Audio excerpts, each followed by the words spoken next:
Welcome to Penrose Learning, where we make understanding easy. Open Google Gemini and sign in with the account you use. Choose a browser like Chrome or the latest browser for best compatibility. Use a desktop or laptop for precise controls and faster uploads. Enable camera and microphone permissions when prompted to allow live capture. Locate the Images mode in the Gemini interface and click Create to begin generating AI photos. Confirm billing or free tier limits on your account before creating images. Check storage settings for export destinations and file types. Specify the resolution you want, for example 1024 x 1024 or 1920 x 1080, before generating. Tell Gemini the subject, style, lighting, and camera terms in one clear prompt sentence. Add camera lenses like 50 mm or wide angle and depth cues for realistic results.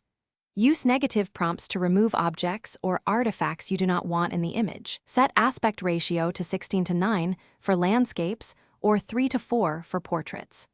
Preview generations and iterate by adjusting adjectives and camera settings. Use the Edit tool to erase, add, or upscale areas in the generated photo. Paint masks where you want changes and provide focused prompts for those masked regions. Use the upscale option to increase resolution for final output without visible artifacts. Export files as PNG or JPEG and choose 300 dpi for print quality when needed. Save original generations and exported edits to cloud or local folders for version control. Review licensing and attribute requirements before commercial use of images to avoid disputes. Thanks for watching. If this was helpful, leave a like and consider subscribing. See you next time.